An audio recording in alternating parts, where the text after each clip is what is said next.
Hi. Hi. Hi. I'm Gianna, I'm Leanna. and we are the writers and directors of Gore. It's true. We're here to answer your dying questions, your burning questions about the short film / proof of concept, meaning it's proof that we can do more. Therefore, we have more to say about this story and these characters, and we will. Rec Randoms. Asked us what the hardest scene to write was. The ending, I feel like the ending scene was definitely hard to write in the sense that we knew we wanted to deliver sort of like a capped ending. Like we knew that we needed Brooks's motivations to be clear just in case like this was the last Glory and Gore. Like we knew we needed an end to the story that was somewhat satisfying. But or the thing not. Is, or not. But the thing is, Brooks would never admit that.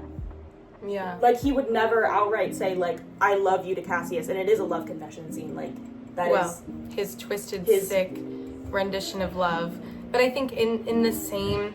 We had to know where both of the characters were coming from, and where we'd taken them, how they felt by the end of things. You know, Cassius is walking in with the knowledge that essentially his life is over. But it was so difficult to get into the mind of Brooks in how he'd handle that response, like particularly how the love confession, like you said, would go. The big moment for us is when Cassius threatens Brooks, like threatens to kill Brooks, and we were like given even like Elliot's outbreak that happens like a couple scenes before, like Brooks he doesn't take that seriously. Like physical threat is not anything to him, like he wields that. It's the minute that like Cassius turns the knife to him that he's like, fuck, like. Yeah. We're playing around with, obviously, like, I feel like for Cassius, it's kind of like a litmus test of, you know, he is in such a state that he would take the knife to himself and to Brooks, but particularly to see Brooks's reaction when he sees that light work, no reaction, like, you know, the proof really explores their relationship as it affects Cassius's life and as Brooks's presence in return affects all of the characters' lives and what it turns them into, and like the one rotten apple turning the bunch. And I think seeing how Cassius would resist that. Cassius is like just completely distraught, and Brooks is like, this is an opportunity, like we can make something so much more of this. And Cassius like, you're not like listening to me, like you really don't understand me. But Brooks's whole perspective on it is like, no one understands me more than you, like no one understands me more than you. Like it's like just like the perception of their relationship is really turned on its head when he's presented with like an actual problem that isn't his own delusions and like obsession and fascination with Cassius. Because that's what it is. It's a selfish obsession. Like he thinks the only reason he's quote unquote like in love with him, the reason why I use quotes, isn't because I don't think that Brooks isn't romantically in love with him, because canonically he is. Not a real love, it's one that's a reflection of himself. Yeah, and it says so much about his character and Cassius's that he doesn't, I mean, that final line, like, it's true, because to Cassius, like, sure, he was under Brooks' spell, like they all were, like, the manipulation's pretty at the forefront, he's never all that sly about it. It's not so much that he's curious about this person, but more so, like, this person's impact on him. They're both selfish in that scene. And Cassius, for good reason. I mean, but we can also talk about, we're getting so sidetracked, but we can also talk about that too, because I feel like a lot of the characters, like with Cassius in particular, like he is so ambitious in exploiting the system. And I actually saw a comment on one of the TikToks that we posted, which is like, which character, like Hogwarts house is your character in? No, but someone commented being like, I thought Cassius would be Slytherin based on like his ambition. I was like, yes, like you're kind of right. Like granted, like he is morally, I guess, somewhat more upstanding than these other characters. Like if you compare him to Florence and like Brooks, yes. But at the same time, like he switches, I mean, granted, not on a dime, because we didn't get to see Brooks and Cassius's interactions during Act 2 because we had to cut that out for time. So it focused on Monroe and Florence's schemes. But they're really shitty scheming. It took very little convincing when he like fell back into his previous relationship with Brooks to just completely let Will, like he doesn't stand up for Will, he lets that happen. Yeah, he does. I feel like the vote scene was the hard one. Oh, the vote scene? Yeah. We needed to find a way to make a scene where there was 6 men involved, right? A scene where all the characters are present and all of them are feeling the weight of Will's accusation and Will's, walking in with what Monroe and Florence did to him, while knowing that ultimately the conversation is between Monroe and Will. And getting at, they're the two that were raised together. I mean, they're cousins.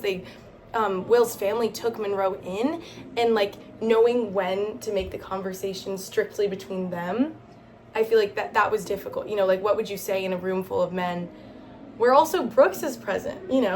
Where would Will go to then try to make sense of this awful betrayal from his own cousin? Rack Randoms said, were there any alternate endings, or did you know you were going to end it with Brooks being alone the whole time?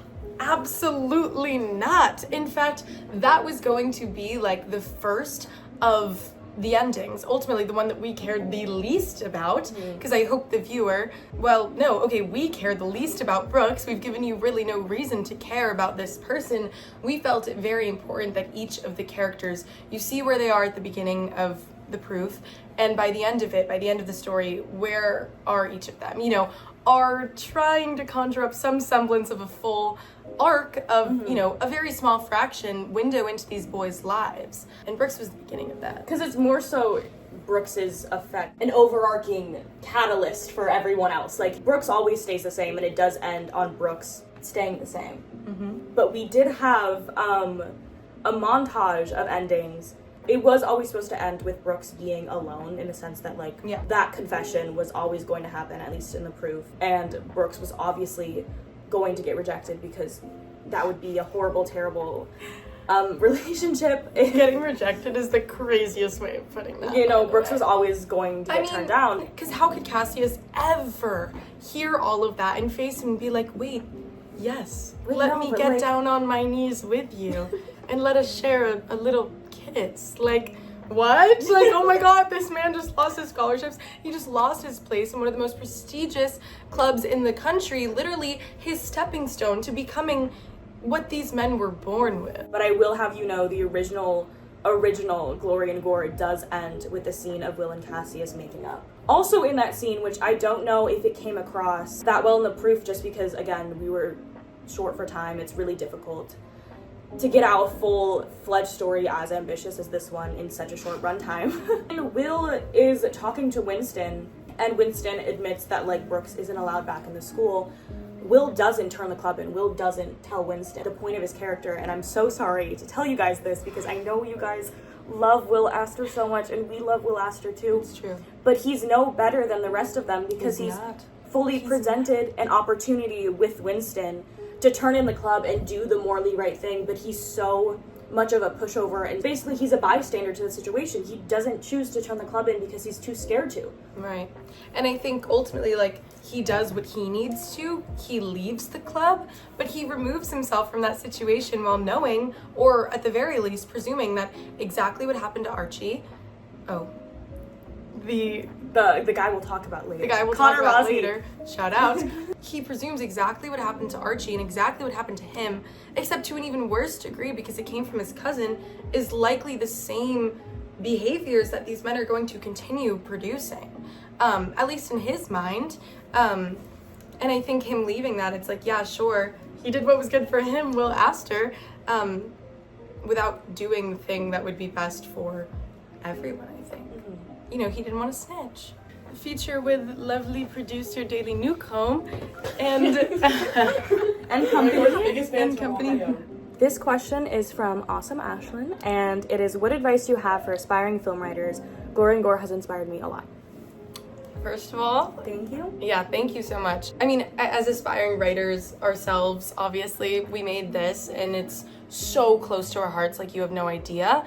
But it's so rewarding to see people say that seeing this in connecting to the characters has inspired them so much that they're willing to write or want to write with the characters that we've created.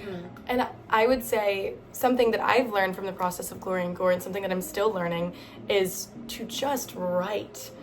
Truly, it's one of those things where it's you're not going to get it right the first time. In fact, you have to be bad before you can be good. And all of it is habit. Obviously, you know, inspiration is everything, but habit is so much more important. I would say write, keep writing, don't stop.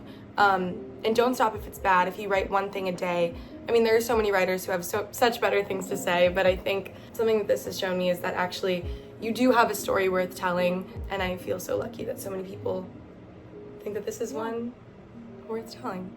Daemio asked, how close were Brooks and Cassius when Brooks was president? In the Bacchanal scene, they looked like they were very close, like Cassius was his right hand. I love their dynamic. Ooh.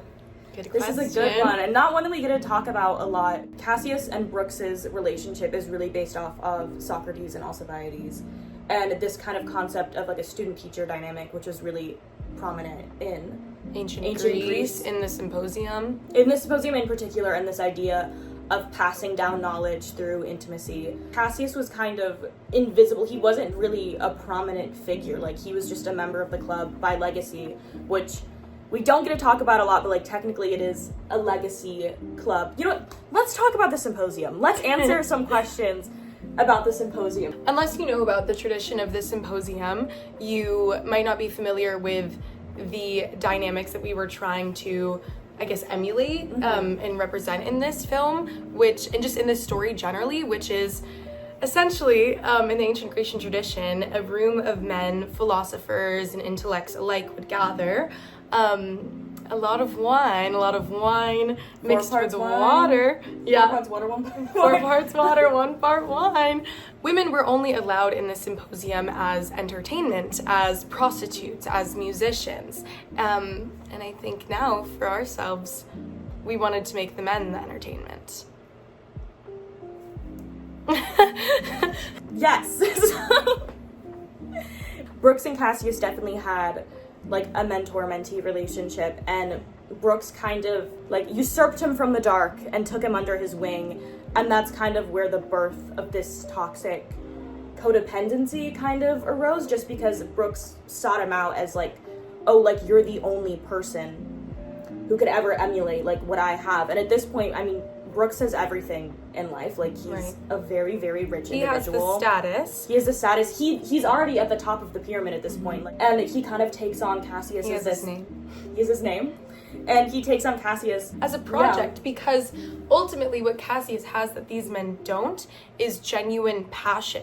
And Cassius is the only one who comes from a completely opposite and disparate position, both in society and in heart. Ultimately, he is the only one of these men who seeks to know, like, the genuine ideology, the ways of thinking and the ways of being. And I think Brooke sees that as a way of being like, well, you've read all the wrong philosophy. You're coming from this lower status. Let me raise you to where I am. I think there's a disconnect between Cassius's ambition and what Brooks interprets Cassius's ambition as.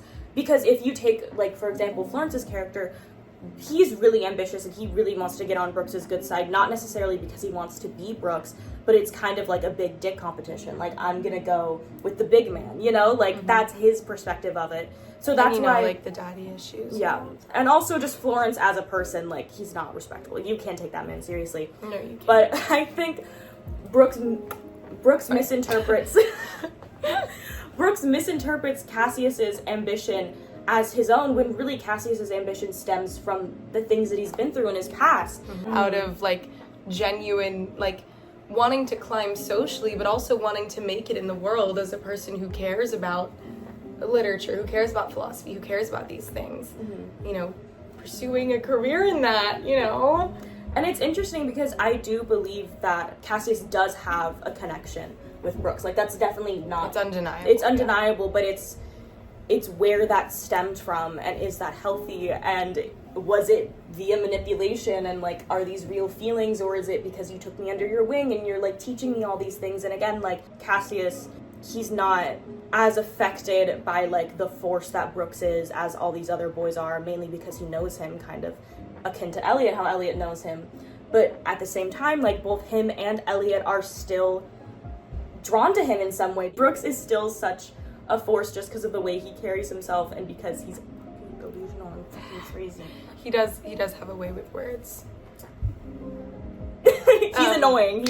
He has a way with cringe-worthy ass words. It's true. Going into Glory and Gore, we had like a talk with all the cast members about the characters, and me and Leanna writing it this past time kind of came to a realization, because before we kind of were under the spell of Brooks being like, oh, like Brooks is such a cool character, like he's so like enticing and like cool and like he's so powerful and like all this, and then writing it and like he is a deeply interesting character. Yeah, he is. But writing the script this time, we were like, wait, like Brooks is kind of a freak. Yeah, Brooks like, is a little... Like, Brooks is kind of just fucking annoying. Like, the way he speaks...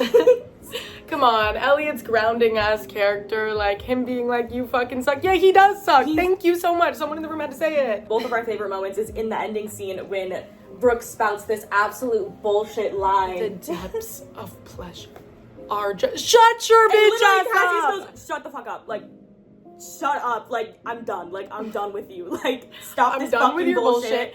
And I think ultimately, like, the tension that you see in Cassius, thank you, Javier Garcia, in between the two of them, and I think particularly in the wood scene, it comes across that resistance to him is born out of the fact that Cassius is once under his spell. Brooks was once subtle in his manipulations. It was all under the guise of that mentor-mentee, very alluring relationship where the passage of knowledge, it was there, right? Like, what is Brooks doing here? You know, like, Brooks is a super senior. Like, he should not, he needs to get a job. Like, he needs to have moved on, and he hasn't. Behavior. This is jobless behavior. He needs to, where's the Demi Lovato? He needs to leave her alone, get a job. Elizabeth is asking, did they off someone? Which is a big question we've been getting. Them killing someone actually is never in the script. It was never a part of the original plot. That's a lot to deal with. It's a lot to deal with, but I will say we purposely left that up for interpretation and very vague because the only canon information you're really given about that situation is it's something that happened that was obviously a big deal. Archie, who's played by Connor Rossi, second shout out. Love Connor Rossi because that was a cold day that he was getting beat. Hardest scene to film. He was getting beat up. Yeah. But the only thing we really know about him is that he was it was really bad. It was cold and wet. It was really bad. Yeah. Is that he was brutally beat up and that he's gone now. It is being interpreted as him dying, and I personally, at least for the actors, I think this was the direction that we gave them, was that he did die, just because for the length of the film and for how emotionally heavy it is, there needed to be something to kind of justify, especially Elliot's character's state and circumstances in the environment and Brooks coming back and how much that impacted them as a group. Okay, what I'll say is, all writing is rewriting. And I think in the context of this proof, obviously, it's portrayed as a very hazy, very confusing, ultimately, like, we wanted the viewer to be left with an unsettled feeling. Brooks's plan for that was to bring along this person to essentially be a court jester for them, to entertain kind of like the men. Yeah, to entertain the men. Get this kid so drunk that he wouldn't remember what was happening. But when he starts to resist that and break away from Brooks's plot, essentially, the men don't like that. They start feeding him drinks. They start egging him on, and one thing leads to another, and the men get aggravated.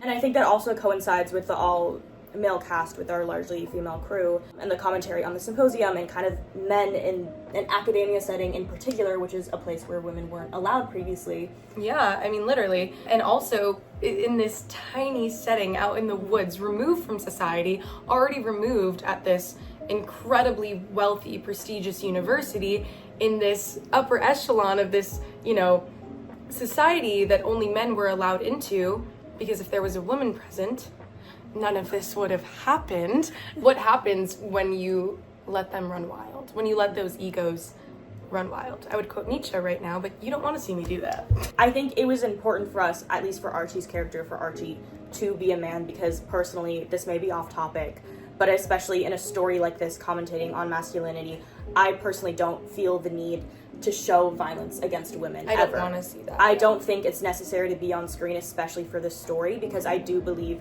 that these are themes that can be touched on without exploiting violence on women, because that's in something women's bodies, and perpetuating what we believe to be a deeply problematic aspect of dark academia, the glorification of these settings. We want that initial scene to be uncomfortable, to be hard to watch, and it's at the start of the movie for a reason. You're not supposed to enter this story and obviously, you know, like, we hope you feel empathy. We hope we've made a complex or somewhat interesting story enough and interesting characters enough that you can take them as people and meet them where they are. But where they are is not beautiful. It's not pretty. It's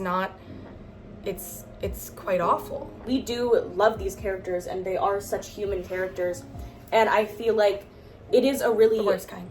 Yeah, but it the is worst men you know in one room. Put them together. It really is a test to these themes that you're presented with this group of these quote-unquote, like, you're meeting them as lovable characters, like, they're all played by conventionally attractive men, and it's kind of testing the ways in which these men, with their privilege, with their beauty, can, you know, get off scot-free. A lot of people have asked, and right now I'm just referencing a question from Maya Harrington, will you ever consider making a part 2 or a sequel? No. No, God, no, I'm kidding. Ultimately, like I said before, all writing is rewriting, and I think even just watching the film and meeting these characters and getting to know them so much more, after seeing that story be told, you know, taking those characters, obviously, not destabilizing them at their core, they're still the same people, but under different circumstances, with a larger budget and more time to build out the world around them. So what we're basically saying is, no, there will not be a Glory and Gore 2, but if we're given the chance, because again, this is a proof of concept, which means it's a proof of a bigger feature film or a limited series, ideally limited series. Yeah, I think, I mean, we've learned so much since we've started. This is not our first time writing some version of this story, and I think even just from the first to the second go at it, because we only had a month to write this version of the script that you see on screen, with more time, more knowledge, more reading, more revisiting, you know, where can they go? I hope somewhere. I hope we get the chance to do that. I don't think any of the plot points will be presented in the same way, but the same beats will be hit, especially for the characters. But again, even like beats that you didn't get to see. A lot of beats you didn't get to see. But no, there will not be a sequel that we're at least producing independently, or a sequel at all. Again, it'll be a rewrite, a revision of the same story, but longer and more in depth, and formatted as a feature or a limited series. And even if we really wanted to do a sequel at school, unfortunately we could not, because our entire cast is graduating. So this is actually the last semester in which all of us are in the same place at the same time, which is really sad, because I'm gonna miss them. Yeah, I'm gonna miss them. I'm gonna miss them. In an ideal world, there is more to the story, and we will rewrite it and revisit it. More that already exists, more that we can't wait to explore and create together, and hopefully you'll get to see that, and I know it would be very special for us to get to make that and write that and give that to you. Maybe more special for us than it would be for you. So yeah, we hope.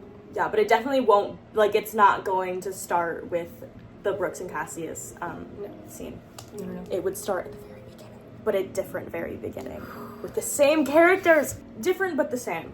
Sophia Louise asks, how was it translating the dark academia genre from script to screen? This is something that we both have talked about in an interview before, how odd it is to write something in a genre that didn't exist 4 years ago, because dark academia really was birthed from the internet, and kind of the staple projects that you would consider dark academia existed like years and years prior it used to be this called being... the campus novel. COVID brought on the rise of dark academia, which is something we could talk about, or at least I could talk about for like hours on end of how I think that came to be. But like you said, it didn't exist prior to, you know, even just the past decade. That title didn't exist, and I think it's strange as writers and as people and enjoyers of that genre. I mean, Emma Ria's spoken about this, like, she didn't write If We Were Villains under the guise of let me write a dark academia book. No, she wrote a book that was then dubbed dark academia. And same with Donna Tartt kind of held to this standard as like the dark academia Bible,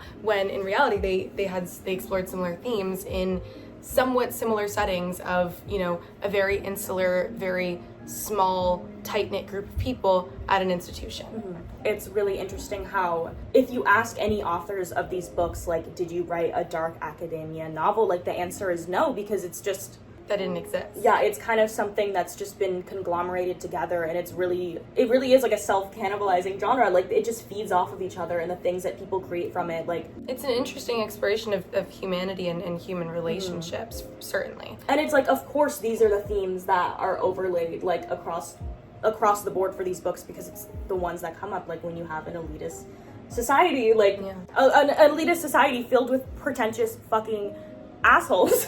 Pretentious gay assholes. This is what happened. Translating that genre that didn't exist, getting that onto the screen, it's, okay, yes, there is a glorification to these settings. There is a quiet allure to these dark, dimly lit libraries and small rooms and mahogany wood. And we wanted to make it beautiful.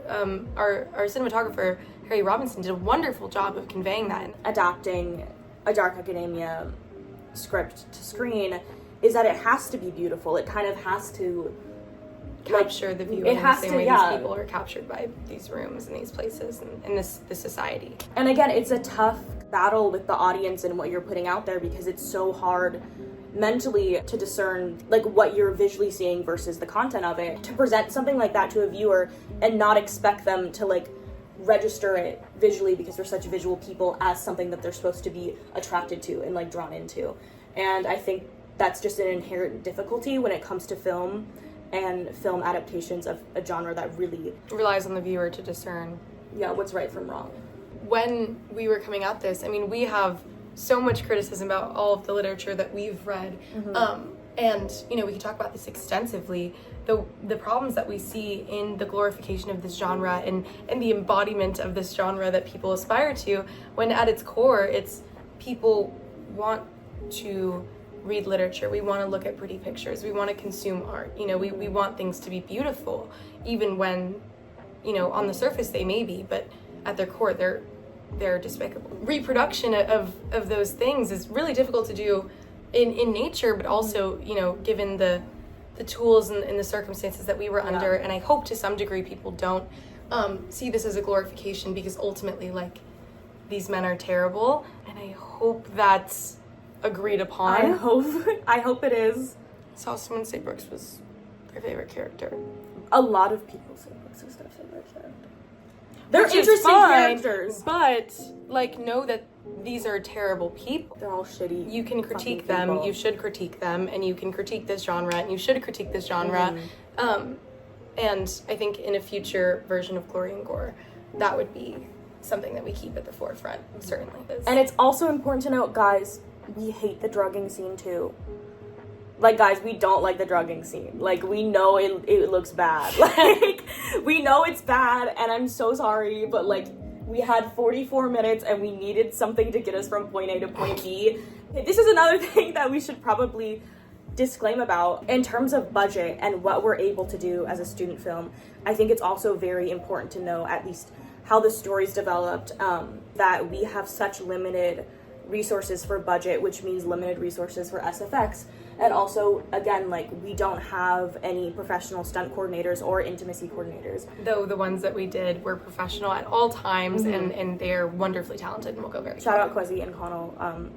Love you guys. Thank you guys so much. Having a professional stunt coordinator and a professional intimacy coordinator is vital when being on set, especially with a cast of our friends and a cast of people that we dearly care about and we want to feel comfortable on set. So a lot of our initial ideas for Glory and Gore did have to be rewritten or cut. And again, circling back to the drugging scene, that was initially something that we wanted to be more intense and more impactful. But at the end of the day, we couldn't go as far as we wanted to in the script at a lot of points just because we didn't have the time or resources. Yeah, I mean, ethically, it's just not right to do when none of us are professionals. Yeah. Even with the branding scene, like the initial branding scene when Monroe gets branded, they were all supposed to get branded.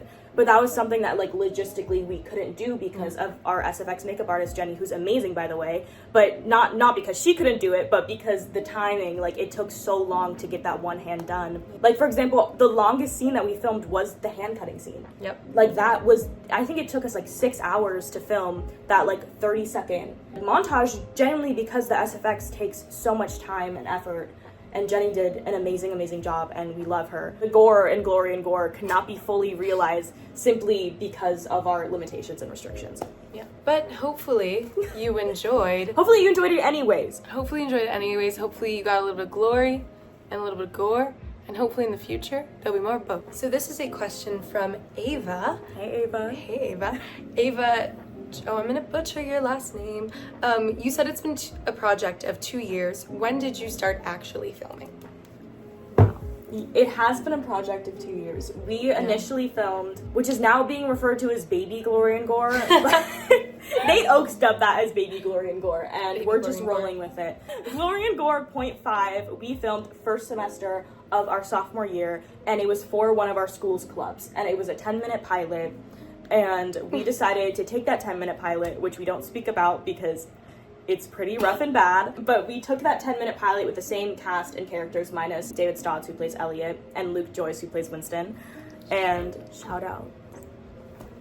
But we took that same cast of characters and then we rewrote it to be a proof of concept, which is what you're viewing now. We wrote it to be like 48 pages, cut it down to 39.